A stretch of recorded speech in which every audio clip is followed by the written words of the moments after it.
Hello friend, welcome back to Auto Resource YouTube channel. I have here in my shop today this beautiful 2013 Honda Accord LX. It's here for 100,000 miles service, so a lot of stuff will be done on it. But let's go in this video show how easy it is to do the engine oil change. When I begin the oil changes, I always slightly pull this dipstick, engine oil dipstick out, and I open this filler cap and leave it sitting here like this. After that, it's time to lift the baby up. I put the arms all ready, so let's go. The cord is nicely in the air, so we just need to locate the engine oil pan. So this is the CVT transmission and its drain plug, and here it's actually written for you, engine oil drain plug. So let's go and get it going. I brought my used oil catching caddy, so that's ready underneath, and you need a 17mm socket to open this drain plug. This one is obviously over tight. Some technicians get too excited, I guess, about this, and the person who did this last time over tied it. So I just brought longer ratchet. I reposition this catching pan to not make any mess. I don't want to get in your way, but excuse me for a second, and I'm just undoing this drain bolt. It's a pretty long one, and now you will see that oil fluid nicely coming out. While it's running, I can show you detail of that drain plug. You can see there is an aluminum crush washer which we will be replacing. You can see that this crush washer was overused, it's damaged, and that's why it's not nicely coming off. Good, we have a new one. I moved the camcorder around, installed a light here for you so you can finally see where is located engine oil filter.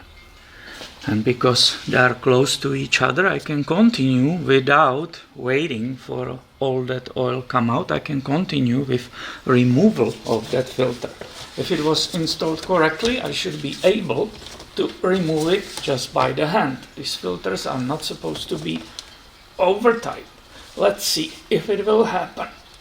But I will consider it over tight. It's not going actually, so I will use this Toyota wrench, which hopefully will grab that filter and help me with that initial first move. After that, I will just continue by the hand, and I believe it worked out. Let's see. Oh yeah, that is loose, and I can turn it few turns and it will start getting rid of that oil. Hopefully you nicely see that detail. Here is another look on that engine oil filter, where it is located and how it's slowly dripping that oil. I will just wait a few minutes and then remove it completely. And just to give you an idea, this is 5 minutes later we open this. As you can see, it's still draining. And while we're waiting, I can maybe show you the filter. So this is Honda filter. This will be the order number 15400/PLM/A02. So this is from the dealer, and it was approximately $8. Here is the new washer for that drain plug. And the number is 94109-14000, and they call it washer drain 14mm. This is already 10 minutes later. It's still dripping, but I can't be here forever, so I will take that new washer, put it on my drain plug. This is the fit. It's nice and tight, hopefully you can see it, and I will start putting it back just by the hand. Then, if I want to make it really perfect, I will torque it to the 40 Newton meters. So here you can see my snap-on torque wrench. We will raise it from what was there to 40 Newton meters. You can see it clearly. And we will torque this drain bolt, making sure it will not fall off, but also that we don't damage the thread in that aluminum oil pan. Did you hear that? This is perfect, actually exactly 40. I love it.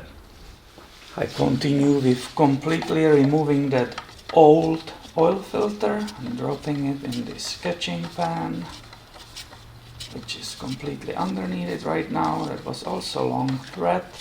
After that I will be cleaning the area and installing new one. That was long, huh? Before installing the new filter, I definitely want to clean this whole area. This filter, if you buy it from Honda, it even gives you full instructions how to oil the gasket slightly with the new oil, put it back, and there is a torque specs on it. I will put only very little of the oil on it, and I will not use the torque wrench on this. My experience, it's very clear and simple. You will start the thread and put it on by the hand only. I don't need to torque this. I will not over tight it. It just goes by the hand only. So watch me. The way I'm grabbing it, right? There's not very much space. And if you do it really tight by the hand, I guarantee you that filter will not leak and it will never fall off. There's no reason to over tie this. I already removed that drain pan, catching oil pan, so I have a space finally for myself. Now I'm continuing with cleaning this area. I want to have it perfect for the customer. This is their vehicle, and I don't want ever leave any oil maybe sitting here on that rail. Then they will drive home and say, hey, we have oil in the driveway, what's going on? That's not going to happen when I work on this. I rather work a little bit longer and have it perfectly done for them. Now we are back in this engine bay area, so I will keep wiping off everything. I will remove this engine oil dipstick, perfectly dried, put it on the side, and I will also remove this filler cap. It's always good to watch if there is any sludge there. That gives you kind of idea how is this engine running. This engine requires 4.4 quarts of the full synthetic 0W20, so this is what I have ready for it. I never want to create any spills, so I will use one of my funnels. You can see this one even in the detail. It fits nicely in that Honda size opening, and I will start carefully paying attention, pouring those 4.4 quarts of this full synthetic 0W20. Having poured 4.4, I can remove the funnel and use the lipstick to confirm that I have plenty inside. It should be actually above the max mark, and this is absolutely correct. You can see it by yourself. It's slightly above that top mark. That's because when we will start up, the engine oil will spread through the whole engine, go in the filter, and the level will be just perfect after that. So I will put on this cap.